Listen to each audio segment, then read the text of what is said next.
Salut à tous, footeuses et footeux de bonne famille, c'est Thomas, victoire écrasante du Paris Saint-Germain à Angers au stade Raymond Kopa cet après-midi. Et ouais, une tôle encore une fois, toujours pas de but encaissé, 5-0, doublé de Cavani encore une fois, doublé de Kylian Mbappé qui se reprend, bien joué KM29 et un petit but de Draxler. Et ben ouais, comment dire, le bus angevin, le bus amélioré quand même, parce que même si ils avaient placé une défense à 5 avec quand même pas mal de joueurs à vocation défensive, ils ont quand même essayé de faire un tout petit peu de jeu. C'est un tout petit peu mieux que les autres.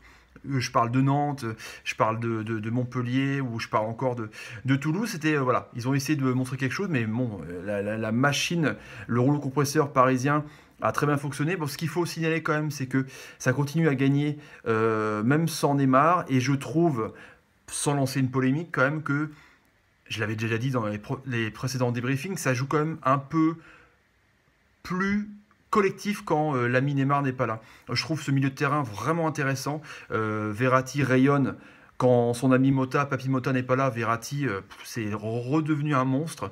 Il est moins inhibé, je trouve qu'il se lâche plus. On voit en gros que il a les responsabilités sur les épaules. C'est un peu lui le patron du milieu de terrain. Donc Draxler, c'est génialissime dans ce milieu à 3 avec Rabiot. Rabiot, bon, il continue à faire la gueule quand on le place en 6. Du coup, il a tendance toujours à remonter. Donc ça fait quand même 2, 6 qui ont tendance à jouer 8, mais Verratti quand même, il joue un peu plus bas et il relance, il s'occupe de la première relance de la défense avec l'ami Marquinhos et Thiago Silva. Du coup, c'est pas mal. Draxler qui continue à percer les lignes, qui marque un joli but. Dani Alves, le Brésilien, qu'on croyait que c'était une pré-retraite de venir au Paris Saint-Germain, bah, en fait pas du tout. Le mec, c'est quand même voilà, un professionnel de ouf, quoi. Il fait encore deux passes D, une sur Draxler et une sur Mbappé. C'est juste la folie. Cavani qui marque, qui dépasse le compteur des 100 buts en Ligue 1, qui arrive à 158 buts, donc qui se rapproche de plus en plus à ce record historique que Zlatan avait glané avec 165 buts. Cavani, on n'en parle toujours pas, mais je trouve qu'il est vraiment indispensable. L'élément indispensable pour moi, je pense que c'est pas Neymar, même si c'est quand même la star. C'est lui qui génère le plus de passion, qui attire le plus de caméras, l'œil, qui déplace les foules, qui rend tous les stades de Ligue 1 complets. C'est un truc de ouf. Mais Cavani, quand il manque, ça se voit quand même. Là, il est encore efficace, c'est fou. Edson Cavani, c'est vraiment un joueur tellement, tellement, tellement sous-coté qui pourrait prendre sa place dans n'importe quelle équipe. Paris est une équipe énorme, hein, mais je parle d'une équipe historique grande d'Europe. Je pense qu'il pourrait jouer à Madrid, je pense qu'il pourrait jouer à City, je pense qu'il pourrait jouer au Bayern. Peut-être pas son style de jeu non plus, mais voilà, peut-être sûrement en Italie. À Naples, il était déjà monstrueux. Là, je trouve que vraiment, c'est un mec, il pue le foot, il sent où arrive le ballon, il sent où il faut la mettre avant. Je trouve qu'il est intelligent. Surtout, ce qui est bien, c'est qu'il fait du repli défensif, et ça, c'est rare pour un attaquant moderne. C'est vraiment à l'ancienne.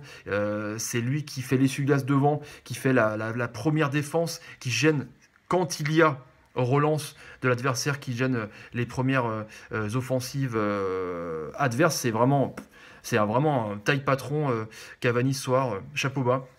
Mbappé, parlons-en, qui je trouve que, mine de rien, à 18 ans, a les épaules assez solides pour récupérer d'une mini-crise médiatique que les journaux, la presse, la télé s'étaient amusés à dire que KM29 n'allait pas bien. Moi, je disais juste qu'il souffrait d'une sorte de mimétisme neymarien, un peu de néologisme. Néologisme, ça fait pas de mal. Quand Neymar est là, il avait peut-être un peu le défaut de vouloir jouer un peu de façon suffisante comme le fait Neymar. Neymar, c'est son style, c'est comme ça de toute façon. Il est énorme comme ça et connu comme ça. Faut pas qu'il change, surtout pas. Mais du coup, Mbappé, quand il est sans Neymar, on remarquait qu'il avait la pression parce que du coup c'était lui la star, lui le gros transfert, lui que tout le monde regardait. Ben, du coup là je pense qu'il commence à digérer, et ça c'est incroyable à 18 ans, il commence à digérer déjà cette pression, et là, là il a marqué deux buts, et il a débordé sur son côté, il a un peu plus joué comme il jouait à Monaco. C'est quand même énorme, le mec, le gamin à 18 ans, de digérer aussi rapidement un gros transfert, aussi rapidement des critiques. C'est voilà, c'est assez incroyable.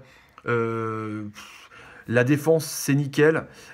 Franchement, il n'y a absolument rien à dire. Après, bon, c'est compliqué de juger Paris en Ligue 1, mais après, vous allez me dire, c'est compliqué de juger Paris aussi en poule de Champions League parce qu'ils n'encaissent pas de but, ils marquent des sets de tennis à chaque fois. Donc, il faudra peut-être demander à un spécialiste tennistique de nous répondre. Non, mais c'est juste énorme, quoi. Là, c'est à chaque fois, j'ai l'impression que contre des équipes qui essayent de faire jouer Paris différemment, c'est-à-dire essayer de mettre un bus un peu, comme je dis, amélioré, c'est un peu plus simple pour Paris en fait. Vous voyez ce que je veux dire? Quand, quand contre des équipes qui défendent, genre Montpellier, je prends l'exemple de Toulouse à chaque fois, j'ai rien contre eux, hein, mais ne font que défendre, et ben Paris a évidemment un peu plus de mal. Mais là, Angers a essayé de faire un petit peu plus d'apporter un peu plus d'allant offensif. Du coup, bah, ils se sont fait manger à ce jeu-là. Donc, ça va être compliqué quand même pour les entraîneurs de jouer Paris. Du coup, les médias vont se plaindre en critiquant toujours ceux qui mettent l'autobus derrière, mais quand tu essaies de jouer, tu prends des tôles. Bon, bah, ça va être compliqué pour eux. Je les plains, les entraîneurs. Je les plains pour ce qui va arriver, que ce soit au parc ou à l'extérieur. Ça va être pareil. En tout cas, belle victoire. Ça fait beau à voir. Je pense que le milieu de terrain, c'est nickel comme ça. Mota, de toute façon, il est en fin de carrière. Il est en fin de vie, le papy. Donc je pense que là, Draxler repositionné à ce poste-là, c'est juste parfait, quoi. Il fait bien jouer les autres, il est intelligent aussi. Un pari, nickel, il n'y a rien à dire. Franchement, chapeau bas, 5-0, doublé de Cavani, doublé d'Mbappé et but de Draxler. Et voilà, on se retrouve demain pour le derby, le choc entre Saint-Étienne et Lyon. Ça va être tendu, tendu. Allez, salut les amis, ciao, ciao, ciao, salut.